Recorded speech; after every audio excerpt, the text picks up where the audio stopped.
แลนด์มาร์คที่สำคัญของปักกิ่งคืออะไรตั้งแต่วันที่แลนดิ้งลงยังเมืองหลวงของสาธารณรัฐประชาชนจีนคำถามนี้ก็ดังในใจผมมาตลอดปักกิ่งนั้นเป็นเมืองที่มีความสำคัญทางประวัติศาสตร์มากที่สุดแห่งหนึ่งในโลกประวัติศาสตร์ของอารยธรรมโบราณหลายพันปีซึ่งล้ำสมัยที่สุดแห่งหนึ่งในโลกได้ถูกรักษาให้คงอยู่เหนือการเวลาไม่ว่าจะผ่านไปกี่ยุคสมัยแห่งการเปลี่ยนแปลง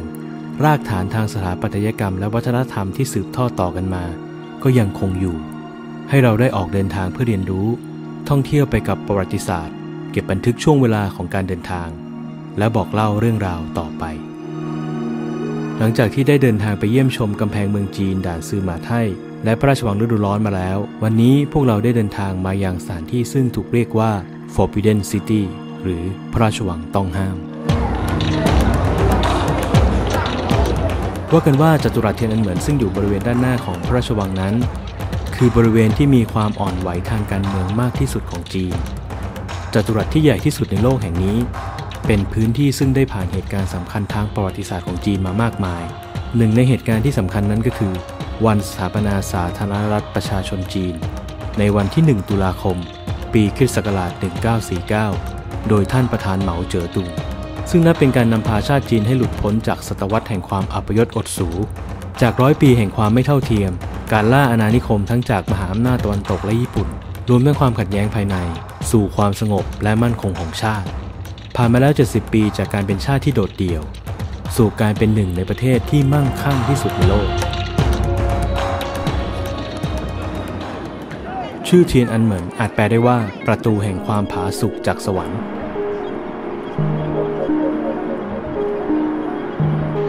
ตรงกลางกำแพงได้ติดรูปภาพขนาดใหญ่ของท่านประธานเหมาเจ๋อตุงด้านข้างทั้งสองฝั่งมีคำขวัญเขียนว่าสาธารณรัฐประชาชนจีนจงเจริญและความสามัคคีของประชาชนทั่วโลกจงเจริญจากประตูเทียนอันเหมินเดินตรงเข้าไปจะเป็นบริเวณด้านในของพระราชวังต้องห้ามหรือพระราชวังกู้กงพระราชวังที่สำคัญและมีชื่อเสียงที่สุดของจีนมีอายุกว่า600 ปีเคยเป็นที่ประทับของฮ่องเต้ทั้งจากราชวงศ์หมิงและราชวงศ์ชิงรวมทั้งสิ้นกว่า24 พระองค์ในอดีตพระราชวังแห่งนี้ไม่อนุญาตให้บุคคลภายนอกเข้าจึงได้ชื่อว่าพระราชวังต้องห้ามแต่หลังจากจีนประกาศสถาปนาชาติและเปลี่ยนการปกครองมาเป็นระบอบสาธารณรัฐจึงได้เปิดให้นักท่องเที่ยวสามารถเข้าชมความงามและความยิ่งใหญ่ของพระราชวังแห่งนี้ในรูปแบบของพิพิธภัณฑ์พระราชวังหรือ Palace Museum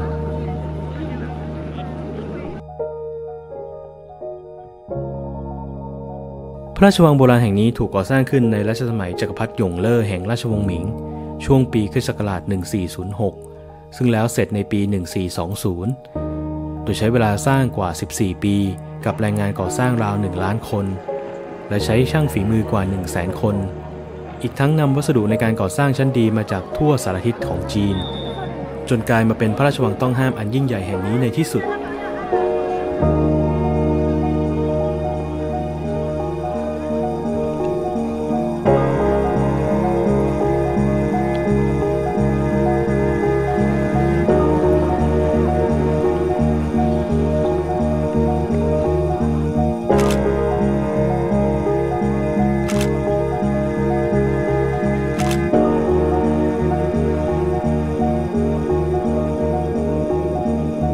ไม่ได้เดินเข้ามาผมก็รู้สึกทึ่งถึงความอลังการใหญ่โต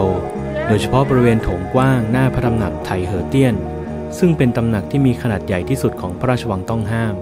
และยังเป็นสถาปัตยกรรมโครงสร้างไม้ที่ใหญ่ที่สุดในบรรดาพระตำหนักของจีนโดยด้านในห้องโถงยังเป็นที่ประทับขององค์จักรพรรดิในการว่าราชการ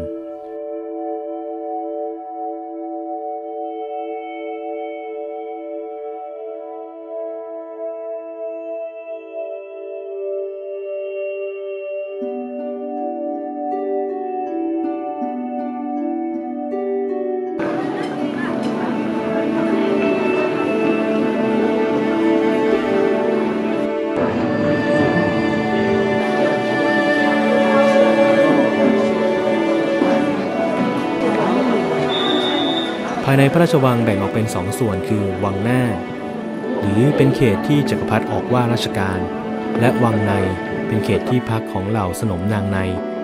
ซึ่งประกอบไปด้วยพระตำหนักพระที่นั่งท้องพระโรงและสวนต่างๆหลายแห่ง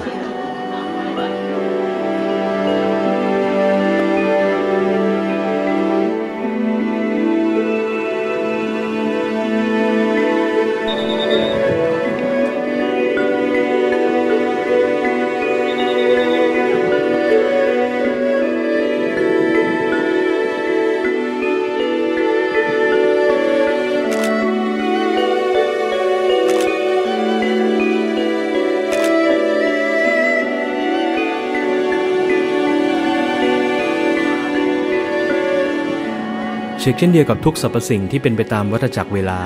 พระราชวังต้องห้ามมีจุดเริ่มต้นขึ้นสู่ยุครุ่งเรืองสูงสุดและปิดฉากสิ้นสุดการทำหน้าที่พระราชวังไปพร้อมกับการล่มสลายของราชวงศ์ชิงนับตั้งแต่เกิดการปฏิวัติซินไห่ในปี 1911 นำไปสู่การสละราชสมบัติของจักรพรรดิผู่อี้จักรพรรดิองค์สุดท้ายของราชวงศ์ชิงก่อนการเปลี่ยนระบอบการปกครองเป็นสาธารณรัฐของจีนจนในที่สุดเมื่อฝ่ายสาธารณรัฐได้ปกครองปักกิ่งแล้วจักรพรรดิผู่อี้ถูกขับออกจากพระราชวังต้องห้ามในปี 1924 และในปีต่อมาพระราชวังต้องห้ามได้ถูกเปลี่ยนสถานะไปสู่บทบาทของพิพิธภัณฑ์พระราชวังหรือ Palace Museum โดยในปี 1987 พิพิธภัณฑ์พระราชวังก็ได้รับประกาศให้เป็นสมบัติด้านวัฒนธรรมที่สำคัญของโลกจาก UNESCO World Heritage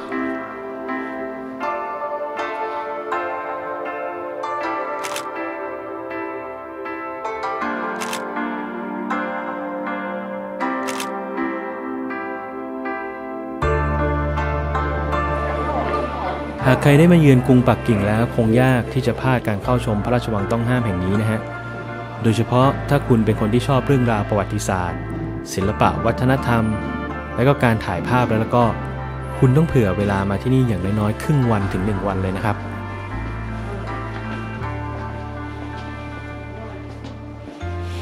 เพราะคุณจะเพลิดเพลินไปกับงานศิลปะตกแต่งที่เก่าแก่ตามพระตำหนักต่างๆและก็การจัดสวนสวยๆแบบดั้งเดิมไม่ว่าจะมองไปมุมไหนก็มีเรื่องราวให้ได้คิดได้จินตนาการถึงประวัติศาสตร์ในอดีตจนเพลินเลยล่ะครับ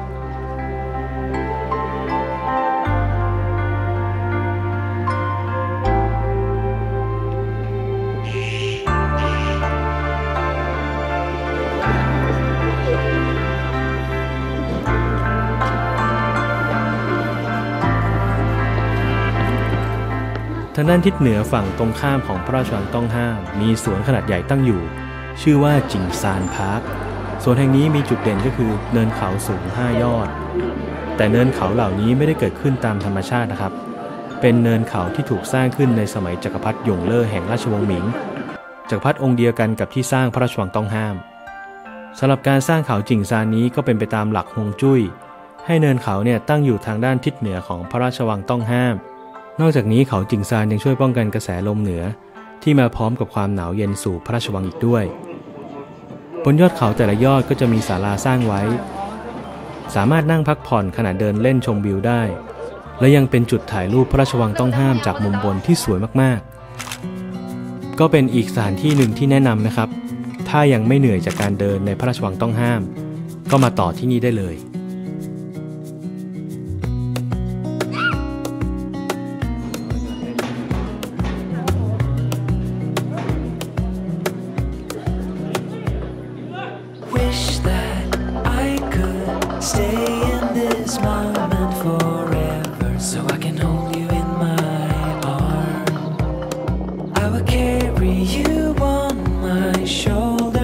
As long as I'm able, scare the monsters under your bed. Deep and abiding, liking for you is all I need. Until my heart gives in, I will do everything I can for you. จากพระราชวังต้องห้ามและสวนจิงซานพวกเรามาปิดท้ายทริปวันนี้ที่สนามกีฬารังนกหรือ Bird's Nest Stadium ครับเราสามารถขึ้นรถไฟใต้ดินสายสีเขียวลาย 8นะครับไปที่สถานี Olympic Sports Center และเดินข้ามถนนอีกไม่ไกลก็ถึงฮะ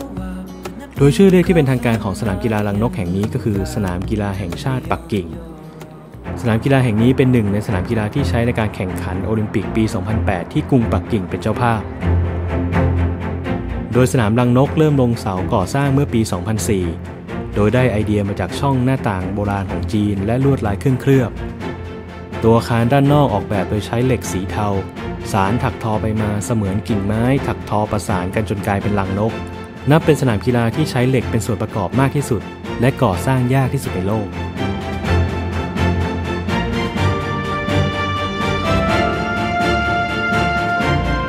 สนามกีฬาแห่งนี้ใช้ในพิธีเปิดและปิดโอลิมปิกปี 2008 โดยจุผู้ชมได้ถึง 91,000 คน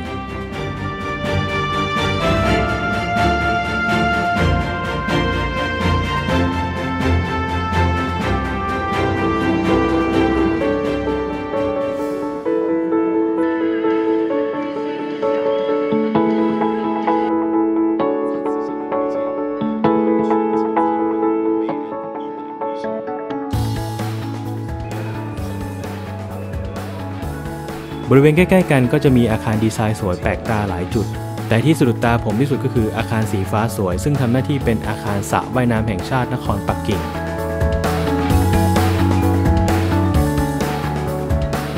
และระหว่างเดินเล่นรอดูไฟกลางคืนอยู่นะครับก็สังเกตเห็นว่าบริเวณสถานที่แห่งนี้ยังทำหน้าที่หลายๆอย่างทั้งที่ฝึกเต้นเล่นโรลเลอร์เบดรวมถึงเป็นที่พักผ่อนของครอบครัวอีกด้วยมันดูสบายๆดีจังเลยครับ1